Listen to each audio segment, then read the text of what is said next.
নমস্কার, আমার আপনজনেরা রুদ্রবার্তায় আপনাদের সকলকে স্বাগত জানাই। আমি রুদ্রপ্রসাদ ব্যানার্জি। আজকে পবিত্র দিন রামনবমী। এই রামনবমীর দিনে দুটো ধাক্কা মোটামুটি তৃণমূল কংগ্রেসকে নাড়িয়ে দিয়েছে। একদিকে গেরুয়া প্লাবন, অন্যদিকে তৃণমূলে ভাঙন। আজকের দিনে মমতা বন্দ্যোপাধ্যায় কার্যত অনেক চেষ্টা করেন যে নিজেকে প্রমাণ করেন যে তিনিও জয় শ্রীরাম বলতেই পারেন, রামের দিকে তিনি আছেন, রাম কারোর একার সম্পত্তি নয়। কিন্তু কিন্তু তার পুরনো রেকর্ড বলে যে তিনি কিভাবে মুসলিম ভোট পাওয়ার জন্য জয় শ্রীরাম ধ্বনিকে গালাগালি বলেছিলেন। ঠেলায় পড়ে তিনি এখন চারিদিকে তৃণমূলকে দিয়ে রাম পুজো করান। দেখুন, এতে আমার কোনো আপত্তি নেই। তৃণমূল, সিপিএম, কংগ্রেস, যা করুক পার্টি, সবাই যদি রাম পুজো করেন আমি খুশি হব। কারণ সনাতন ধর্মকে যারা যারা মেনে চলবেন আমার খুশি হয়। কারণ আমি আগে বলি, সবার আগে আমার কাছে দেশ, তারপরে আমার কাছে সনাতন ধর্ম। ওই মেকি ধর্ম নিরপেক্ষতা আমি দেখাই না। আমার সনাতন ধর্ম আমাকে এমনি নিরপেক্ষ করবে, ধর্ম নিরপেক্ষ করে দেয়। কারণ আমরা কোনো ধর্মকে আঘাত করার কথা ভাবি না। হ্যাঁ, আঘাত এলে আমার ধর্মকে রক্ষা করার জন্য আমি পাল্টা আঘাত করাও শিখেছি সনাতন ধর্ম থেকে। যাই হোক, যেটা বলছিলাম, জয় শ্রীরাম ধ্বনি শুনে একদা রেগে যাওয়া মমতা বন্দ্যোপাধ্যায় ঠেলায় পড়ে চারিদিকে রাম পুজো করাচ্ছেন। কিন্তু আজ যেটা দেখলাম আমরা, সেটা মমতা বন্দ্যোপাধ্যায়কেও চিন্তায় ফেলে দিয়েছে। আসলে মমতা বন্দ্যোপাধ্যায়ের সেই পুরনো বোন নন্দীগ্রাম, সেই নন্দীগ্রামে আজকে যে গেরুয়া প্লাবন দেখলাম, দেখুন এক ঝলক।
সবাইকে ধন্যবাদ জানাবো। শুভেন্দু দাস স্বাগতম। শুভেন্দু অধিকারী স্বাগতম। শুভেন্দু অধিকারী স্বাগতম। সনাতনের সেবক শুভেন্দু অধিকারী, সনাতনের সেবক শুভেন্দু অধিকারী স্বাগতম। জয় শ্রীরাম, জয় জয় শ্রীরাম, জয় জয় জয় শ্রীরাম। শুভেন্দু অধিকারী স্বাগতম। শুভেন্দু দাস স্বাগতম। স্বাগতম। সনাতনের সেবক শুভেন্দু অধিকারী স্বাগতম। সনাতনের সেবক শুভেন্দু অধিকারী স্বাগতম। জয় শ্রীরাম, জয় জয়। দেখলেন, এই গেরুয়া প্লাবন একদিকে বুঝিয়ে দিয়েছে যে মানুষের মন কোন দিকে আছে। আর এই গেরুয়া প্লাবনের কথা যখন আমি বলছি, তখনই বলছি তৃণমূলে ভাঙন। আজকে তৃণমূল ছেড়ে কিন্তু অনেকেই আবার ওই নন্দীগ্রাম বিধানসভার মধ্যে অনেকে কিন্তু বিজেপিতে চলে নেন, এবং সেটাও এক ঝলক আপনি দেখুন। দাদা, আপনি আজকে বিজেপি পার্টি জয়েন করলেন? হ্যাঁ, কেন? ওই আমাদের তৃণমূল যারা আমরা করি তাদের মানে শুধু ঘুষখোর আর এইসব কার্যকলাপের জন্য আমি পার্টিতে থাকতে ভালোবাসি না। কারণ আমি আমার জায়গা দিয়ে পার্টি অফিস করে দিয়েছি, আমি নিজে হাতে তৈরি করেছি। সেই দুঃখ যন্ত্রণার জন্য পাশের লোকের ঘর করে দিয়ে টাকা নিবে, সেটা আমি সহ্য করতে পারি না। এই জন্য আমি পার্টি থেকে সরে এসেছি। অসিত মান্না, কাঞ্চননগর। আপনি কোন পার্টির সঙ্গে যুক্ত ছিলেন আগে? আগে আগে কোন পার্টির সঙ্গে যুক্ত ছিলেন? আগে তৃণমূলে। যুক্ত ছিলেন, তারপরে তৃণমূল কংগ্রেস জয়েন করেছিলেন। আজ আবার বাড়ির ছেলে বাড়িতে ফিরলেন, এমনটাই শুভেন্দু অধিকারী বলে গেলেন। একদম। কি বলবেন? না না, পরিবর্তন চাইছি রাজ্যে। হ্যাঁ, তৃণমূল একটা বৃহৎ পরিবার, তো বিজেপি বড় পরিবার। ভুল বোঝাবুঝি করে চলে গেছিলাম, মিসআন্ডারস্ট্যান্ডিং। এখন আমি দলে ফেরার জন্য শুভেন্দুবাবুকে, আমাদের যে মণ্ডল সভাপতি ছিল, আমি তাদের কাছে আবেদন করেছিলাম দলে ফেরার জন্য। তারা সাড়া দিয়েছে আমার ডাকে, তাই আমি কৃতজ্ঞ। দলে ফিরিয়ে নিয়েছি। পরিবর্তন চাইছি রাজ্যে, এই উন্নয়নে সামিল হতে পেরে নিজেকে ধন্য মনে করছি। আপনার নাম? সুব্রত জানা। দেখলেন। এবার আমি আপনাদের বলি যে শুভেন্দু অধিকারী এই গেরুয়া প্লাবন এবং তৃণমূলে ভাঙন প্রসঙ্গে আজকে সাংবাদিকদের সামনে কি কথা বলেছেন শুনুন, তারপরে আমি বিস্তারিত ব্যাখ্যায় আসছি। আগে শুনুন। একটাই প্রশ্ন দাদা, আজকের সকালের শক্তির মন্তেশ্বরী থেকে 11টি পরিবার, তারা মহিলা লক্ষ্মীর ভান্ডার স্থাপক, তারা যোগদান করলেন বিজেপিতে। আজকের আবার কয়েকটা পরিবার সামনে না না, একজন তো ঘর অফিস হয়েছে, উনি আমার নির্বাচনে 21-এ অনেক কাজ করেছে। আমি খুব এতে ছিলাম, কষ্টে ছিলাম, সুদূর যোগাযোগ করে মুখে তুলে গেছি। ওনার বিরাট অবদান আছে আমাকে 21-এ জেতানোর। পুলিশ ভয় দেখিয়ে অনেকে নিয়ে চলে যায়। আমাদের বহু নেতৃত্বকে আইপ্যাক এবং এই আইসি থানায় ডেকে ডেকে মিটিং করেছে। মনীন্দ্রকে করেছে সোনাচূড়া, যাই 3 বার, শ্যামল সাউকে 5 বার। মার্ডার কেসে নাম পর্যন্ত সুদীপ আর শ্যামল সাউ ঢুকিয়ে দিয়েছে সাপ্লিমেন্টারি চার্জশিটে, হাইকোর্টের বিল দিয়েছে।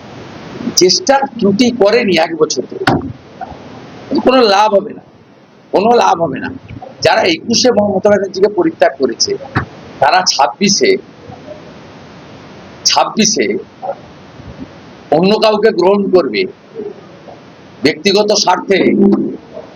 যারা এদিক ওদিক করেছে তাদের গ্রহণ করবেন, ভাবলেন কি করে? কেউ চায় না আর দেবব্রত মাইতি হোক, কেউ চায় না রথিবালা আড়ি হোক। আজকে 8 বছর পরে নন্দীগ্রামের রামনবমীর মিছিল, 8 বছর আগে মিছিলে নাজিমউদ্দিন হামলা করেছিল, 6টা ট্রেকার ভেঙে দিয়েছিল। তারপর থেকে রামু সাধন, যারা এখানে জানকীনাথ মন্দির কমিটি, তারা বসে সিদ্ধান্ত নিয়েছিল টাউন ক্লাবের ছেলেরা যে না, আমরা এখানে উৎসব করবো, স্নান যাত্রা করবো, প্রসাদ খাওয়াবো, মিছিল করবো। 8 বছর পরে এই চড়া রোদ, 40 ডিগ্রি বেশি রোদ, 4 কিলোমিটার রাস্তা টেঙ্গুয়া থেকে জানকীনাথ মন্দির, গুনে গুনে 8,000 লোক, 20,000 লোক প্রসাদ নিচ্ছে। আছে পরমান্ন অন্ন গ্রহণ করছে, আমি দিয়ে এলাম। এ তো জাগরণ। বাস স্ট্যান্ডে শিক্ষিত মুসলিম ছেলেরা, গ্রাজুয়েট, অনার্স, তারা শশা, তরমুজ, জল, বাতাসা নিয়ে আমাদের ধর্মীয় প্রোগ্রামে তারা আসবে কেন? আমরাও তাদের নামাজ পাঠে যাবো কেন? তাদের ইজতেমায় আমরা যাবো কেন? ওদের কমপ্লেন। এটা মমতা ব্যানার্জি করেন। হিন্দু ধর্মকে তো শেষ করেই চেষ্টা করেছেন, হিন্দু ধর্ম শেষ হওয়ার জিনিস নয়। তেমনি ইসলাম ধর্মেরও যে নীতি তিনি বদলে দিচ্ছেন, রেট্রো নীতি। আজকে তারা আজকে জল বাতাসা দিচ্ছে, বলছে চাকরি চাই, বিজেপি তাই। আমরা গ্র্যাজুয়েট, আমরা অনার্স, আমরা বিএড, আমরা পিটিটিআই, আমরা মোদিজিকে ভরসা করি। 21টা রাজ্য হচ্ছে, কেন হবে? তারা খুশি যে অমিত শাহজি ঘোষণা করেছেন চাকরির আবেদনের ক্ষেত্রে 5 বছর রিল্যাক্সেশন। কারণ কয়েক লক্ষ যুবক যুবতীকে মমতা ব্যানার্জি ধ্বংস করে দিয়ে গেছে।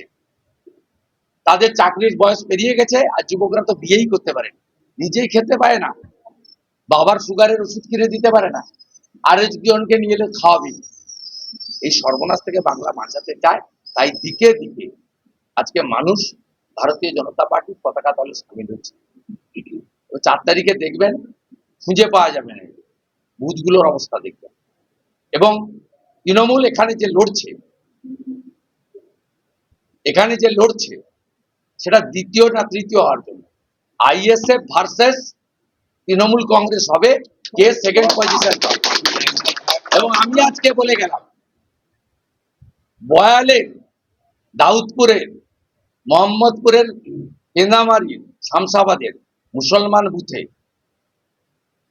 তৃণমূল কংগ্রেসের থেকে আইএসএফ বেশি ভোট পাবে। শুনলেন, শুভেন্দু অধিকারী পরিষ্কার করে বললেন, একটা জিনিস কিন্তু খেয়াল করেছেন, সেটা শুভেন্দু অধিকারী কিন্তু খুব সুন্দর কথাটা বলেছেন। তিনি বলছেন একজন ঘর ওয়াপসি করেছেন। এই ঘর ওয়াপসি যিনি করেছেন তার সম্বন্ধে তিনি বলতে গিয়ে বলেছেন তিনি 21-এর সময় তার জন্য মানে বিজেপির জন্য আর কি অনেক খেটেছিলেন, কিন্তু তার চলে যাওয়াতে তিনি খুব মনে কষ্টে ছিলেন এবং ফিরে আসাতে তিনি খুব খুশি হয়েছেন। আর এতে হাততালি পড়ল। আসলে সবাই চায় জানেন, যারা পুরনো কর্মী ছিল, যোদ্ধা ছিল, যারা চলে গেছিল ভুল করে বা চাপের কাছে, তারা যদি ফিরে আসে খুব ভালো হয়। আর এটা শুভেন্দু অধিকারী একটা বড় মনের পরিচয় দিয়েছেন এই কথাগুলো বলে। নচেত বলতেই পারতেন দলবদল করে গেছিল আবার চলে এসছে। তিনি কিন্তু বলেছেন যে তারা একদিন তাকে জিতিয়েছিল, তারা আবার ফিরে এসছে। এবং এর সঙ্গে সঙ্গে তিনি যেটা বললেন সেটা হচ্ছে এই ভাঙন তো শুনলেন এবং তার সঙ্গে সঙ্গে বললেন গেরুয়া প্লাবনের কথা। নন্দীগ্রামে এই রামনবমীর মিছিল, এই যে সংখ্যা এবং এই 4 কিলোমিটার হেঁটে আসা, কার্যত যেভাবে হেঁটে আসা তিনি বললেন, যা তিনি বোঝালেন এবং যা আপনারা শুনলেন, তা বুঝিয়ে দিচ্ছে যে হিন্দুরা কিন্তু জেগে গেছে। এবং তার সঙ্গে সঙ্গে যে কথাটা তিনি সুন্দর বলেছেন সেটা হচ্ছে কিছু শিক্ষিত মুসলিম যুবক তারা কিন্তু ফল এবং জল দিচ্ছে এবং তারাও চাইছে যাতে পরিবর্তন হয়, কারণ তারাও জানে আমাদের চাকরি করতে হবে, চাকরি চাই, বিজেপি তাই। আর এটাই কিন্তু হওয়া উচিত, জানেন, এটাই হওয়া উচিত। শুধুমাত্র বিজেপির জুজু দেখিয়ে মুসলিমদের দুধ দেওয়া গরু করে রেখে দিয়েছে তৃণমূল কংগ্রেস। সিপিএমে ইউজ করেছে। সিপিএমের নেতারা আবার বলে দেখবেন যে আমরা যখন ক্ষমতায় ছিলাম তখন কিন্তু সবাইকে খাঁচায় যেন ঝাঁপির মধ্যে রেখেছিলাম, মমতা বন্দ্যোপাধ্যায় ঝাঁপ খুলে দিয়েছে। মানে এটা মুসলিম সম্বন্ধে তাদের কথা। মানে কেউই মুসলিমকে সমস্ত মানুষের সঙ্গে এক করে ভাবেনি, যেটা নরেন্দ্র মোদী ভাবেন যে সবার জন্য সবকা সাথ সবকা বিকাশ। এটা কিন্তু সিপিএমও ভাবেনি, কংগ্রেসও ভাবে না, তৃণমূলও ভাবেনি। তারা দুধ দেওয়া গরু বা সংখ্যালঘু সম্প্রদায় করে একটা আলাদা জায়গা করে রেখে দিয়ে তাদেরকে ভোটার হিসেবে ব্যবহার করে। তো সেটা কিন্তু বিজেপি করে না। যাই হোক, ওই প্রসঙ্গটা আলাদা। কিন্তু বিজেপির এই যে রামনবমীর মিছিল, এই রামনবমীর মিছিলে এই এগিয়ে আসা মুসলিম যুবকরা বুঝিয়ে দিচ্ছে, শিক্ষিত মানুষরা কিন্তু, শিক্ষিত মুসলিমরা তারাও বুঝে গেছে যে বিজেপি আসল শত্রু নয়, আসল শত্রু হচ্ছে তৃণমূল কংগ্রেসের মতো দল, যারা সেকুলার সাজার নাটক করে, যারা ইফতারের মঞ্চে চলে যায় খেয়ে দে, এবং যারা রোজার জায়গায় দাঁড়িয়ে রাজনীতি করে, নোংরা রাজনীতি করে, যেখানে রোজা ছাড়ছে ঈদের পবিত্র অনুষ্ঠান, সেখানে দাঁড়িয়ে রাজনীতি করে মমতা বন্দ্যোপাধ্যায়ের মতো সেকুলার সাজা নেতা নেত্রীরা। তাই তারা আস্তে আস্তে বুঝছে। যাই হোক, তারা বুঝে বিজেপিকে ভোট দেবে বলে আমি বিশ্বাসও করি না, এবং তারা দেবে কি দেবে না সেটা তাদের ব্যাপার। কিন্তু আমি যেটা বলছি সেটা হচ্ছে আস্তে আস্তে মানুষ কিন্তু বুঝছে যে বিজেপি জুজু দেখিয়ে তৃণমূলের রাজত্ব করার দিনও কিন্তু শেষ হয়ে যাচ্ছে। সত্যি কথা বলতে কি বলতো, স্রোতের দিকে সবাই থাকতে চায়, আর স্রোত এখন একদিকেই, আর সেটা হচ্ছে বিজেপির দিকে। সবাই চাইছে পরিবর্তন হোক। দেখুন, এখানে বিজেপি কিন্তু একটা অপশান, আর কোনো অপশান খোঁজা নেই, বিজেপি একমাত্র অপশান। বাকি কোনো দলকে দিলে সেই ভোটটা নষ্ট হবে, আর সবাই চাইছে পরিবর্তন করার জন্য। তাই বিজেপির দিকে মানুষ যাচ্ছে। আর এই যে গেরুয়া প্লাবন, হিন্দুদের একত্রিত হওয়া আর তৃণমূলে ভাঙন, এই দুটোই কিন্তু তৃণমূলকে কার্যত ব্যতিব্যস্ত করে তুলেছে। মনে রাখবেন, মোগল সাম্রাজ্য পতনের শেষ দিকে কী ছিল বলুন তো? দিকে দিকে বিদ্রোহ হয়েছিল, দিকে দিকে ওইখানকার লোকেরা, মানে মোগলের আন্ডারে যারা ছিল, তারা আস্তে আস্তে বিদ্রোহ ঘোষণা করেছিল, এবং শক্তি, মানে অন্য শক্তি, যারা বিরোধী শক্তি, তাদের সঙ্গে হাত মিলিয়েছিল। ফলে মোগল সাম্রাজ্য শেষ হয়ে গেছিল, এবং এই হারটা দরকার ছিল, কারণ মোগলরাও আমাদের দেশকে আক্রমণ করেছিল, আক্রমণকারীরা পরাস্ত হয়েছিল, দস্যুরা পরাস্ত হয়েছিল, কারণ মানুষ বুঝেছিল দস্যুদের সঙ্গে সাথ দেওয়া যায় না। আর এই দিনটাও এসে গেছে যেদিন বাংলার বুকে মানুষও বুঝে গেছে যে এদের সাথ দেওয়া উচিত নয়, যারা আগামী দিনে ক্ষমতা এলে এই রাজ্য জুড়ে অত্যাচার চালাবে, আক্রমণ চালাবে এবং লুটতরাজ করবে, চুরি করবে, তারপরে চাকরি চুরি, বালি চুরি, কয়লা চুরি, দুর্নীতি সব করবে। তাই এগুলো আটকানোর জন্য বাংলার মানুষও বদ্ধপরিকর আমার মনে হচ্ছে। যাই হোক, আপনি জানাবেন আপনি কী ভাবছেন। আপনাদের প্রত্যেকের কমেন্টস অপেক্ষায় আমি রইলাম, আর আমার পরবর্তী রুদ্রবার্তা দেখার অপেক্ষায় আপনি থাকুন। আসি, নমস্কার, বন্দে মাতরম, ভারত মাতা জয় হোক, জয় হিন্দ।